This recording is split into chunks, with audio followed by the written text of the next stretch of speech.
Hey, what's up guys? Today we're going to take a look at the extended 9-round magazine for the Ruger LC9 and LC9S, and we'll compare the differences between that and the 7-round magazine with the finger extension. Alright, so first things first, let's go ahead and check the magazine and make sure that the gun is unloaded also. And then as you can see, nothing in the chamber. So with the pinky extension, I definitely do get a full grip with my fingers. However, if you notice at the bottom, you'll see that there is still quite a bit of room right here at the bottom of my hand that I could potentially utilize to control the gun a little bit better. Alright, so let's go ahead and take a look at the 9-round magazine. So I personally only believe in buying genuine parts and OEM parts. I see a lot of horror stories online about Pro Mag and other aftermarket pistol manufacturers. I also see a lot of individuals modify the springs in their magazines with mag guts. I hear about mag guts being a popular option to add another round to the magazine. I'm not judging anyone that does that, but I'm more traditional with my pistols and I want to have 100% confidence in the reliability of a magazine, so I'm not big on a lot of aftermarket parts and accessories. I do have some friends that enhance the triggers on their guns. However, the trigger on this is excellent already, so I'm definitely not going to mess with that. I may consider putting night sights on this eventually, but that's about it. So going back to the box, you have the 9-round magazine here. It says it's for the LC9, but I looked online and it's the same part numbers. So this is 100% compatible with the LC9S. And we'll go ahead and check that out and verify that ourselves. So here's the back. Really nothing fancy. And as you see here from Ruger themselves, they say that it's compatible with the LC9S. So let's go ahead and open it up. So just reviewing the magazine in general, one thing that I am disappointed in is that it doesn't let you see past 7 rounds. So you will not know unless you're paying attention if you have an 8th or 9 round in there available. So I'm not a pistol magazine expert, but it looks like that has the same casing as the 7-rounder. And the ability of carrying an 8th and 9th round is achieved by this pistol grip extension, it seems. And you can see here at the bottom that there is part of the spring here at the bottom exposed. So I'm assuming that the spring is enhanced for the larger capacity. So my main criticism so far is the fact that you can't see the 8th and 9th round on here. That would have been a nice addition. Personally, I think that's okay. It's not a deal breaker for me. Alright, so let's go ahead and put this on there. So as you see here, there is a little bit of gap here and on the back side.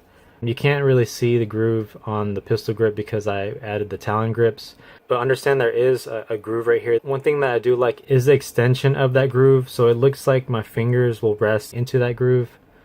People with much larger hands would probably benefit from the groove. I really think that's a nice touch by Ruger. It is pretty ergonomic for me. I also really do love the Chequered Grip. I prefer the Talon grip, but if I was gonna stay stock, I feel more comfortable with this Chequered Grip. It does have a little bit more friction. So the pistol grip extends past the bottom of my hand, so I'm really glad to see that. The back of the pistol fits really well into the palm of my hand. I can get a full, unquestionably I can get a full grip on this pistol. With the pinky extension, as you see, I'm missing this bottom part. I'm lacking a lot of potential surface area to hold on to my gun. There's a lot of area back here where the pistol can fit into the palm of your hand and help you control the gun better with the muzzle flip. It feels really well. So with the 9-round extended magazine, I definitely have a lot more room to work with. Holding it one hand, you can't really see the benefits so much, but obviously I'm going to be trying to shoot this with 2 hands to fill in the rest of the grip. I definitely feel like I can control it a lot better.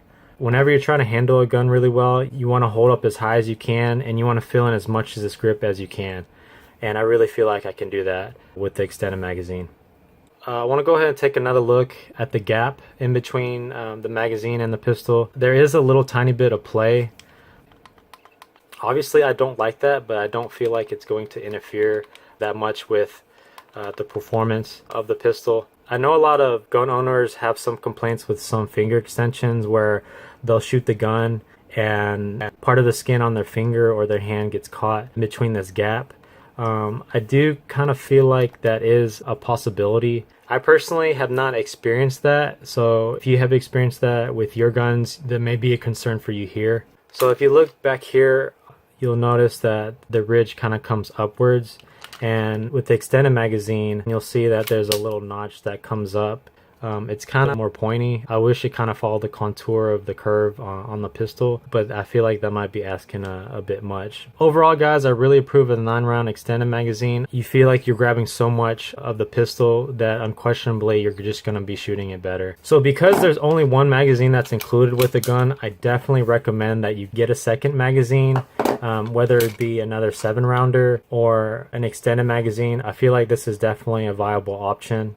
I think another major thing to consider is the price of these magazines. I've shopped extensively for the 7-round magazine, which includes both base plates, the flat one and the pinky extension. The cheapest that I could find it was about $30. And for the extended magazine, it's honestly about the same price. I shopped around quite a bit and I got this for $32. And from what I've seen on the internet, that's about as cheap as you can get. So overall, both of these magazines run about $30 or so. So that pretty much sums up the video. If you guys found it helpful at all, please give us a thumbs up and leave a comment. And don't forget to subscribe. I'm gonna go eat some rice.